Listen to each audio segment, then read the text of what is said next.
اس بیٹی نے آنے کے بعد اپنے ماں اور بابا کا دروازہ کھٹکھٹایا۔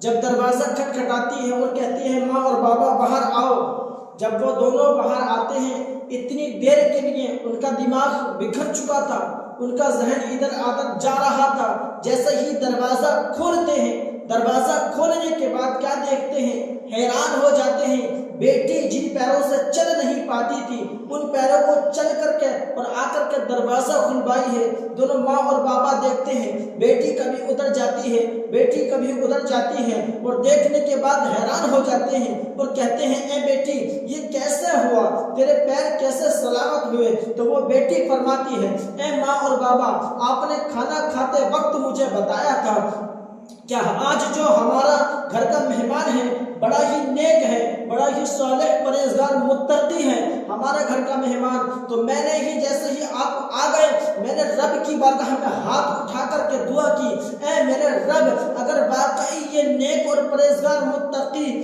تیرا بندہ ہے تو اس کے صدقے سے مجھے شفا عطا فرما دے۔ جیسے ہی میرے ہاتھ اوپر تھے نیچے ہاتھ نہ آئے، رب تبارک و تعالی نے مجھے شفا دے دی اور میں ٹھیک ہو گئی۔ وہ دونوں اس کے ماں اور بابا اس نوجوان کی طرف دوڑتے ہوئے جاتے ہیں، اس کا گیٹ کھولا تو گیٹ کھلا ہوا تھا لیکن وہ نوجوان پلنگ پر نہیں تھا، لیکن ایک رکا چھوڑ کر کے چلا گیا تھا۔ انہوں نے دیکھا اس نوجوان نے ایک رکا چھوڑ دیا ہے، جب اس پہ لکھا ہوا تھا اگر تمہیں مجھ سے محبت ہونے لگی ہو تو میرے پیچھے نہ بھاگنا، تم رب کی بارگاہ میں جا کر کے سچے دل سے توبہ کر لو، رب سے محبت کرنا شروع کر دو، میرے پیچھے نہ بھاگنا۔ تو وہ کہتا ہے شخص حضرت حبیب اجمی سے کہتا ہے کہ مجھے اس نوجوان نے توبہ کروا دی ہے۔ تو میرے بھائیوں آؤ ہم اور آپ بھی اپنی اولاد کو اس طریقے سے تراشیں، اپنی اولاد کو ایسا کردار سکھائیں، اپنی اولاد کو ایسا اخلاق سکھائیں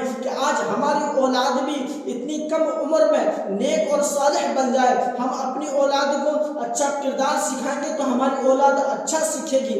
ہمارا سب سے پہلا بچوں کا جو مدرسہ ہوتا ہے ان کے ماں باپ ہوتے ہیں۔ اگر ماں اور بابا گھر میں گالی گلوچ کریں گے تو بچے بھی گالی گلوچ کریں گے۔ اگر آپ اپنے گھر میں کلام مقدس کی تلاوت کریں گے تو بچے بھی کلام مقدس کی تلاوت کریں گے۔ اگر آپ اپنے گھر میں نمازوں کی پابندی کریں گے تو بچے بھی نمازوں کی پابندی کریں گے۔ تو اپنے بچوں کو اچھے طریقے سے تراشو، اپنے بچوں کو اچھا کردار سکھاؤ، اپنے بچوں کو اچھا اخلاق سکھاؤ۔ تو میرے بھائیوں آپ بھی اور ہم بھی اپنے بچوں کو اچھے طریقے سے سکھائیں گے تو جس طریقے سے اس نوجوان نے اس ایک خراب آدمی کو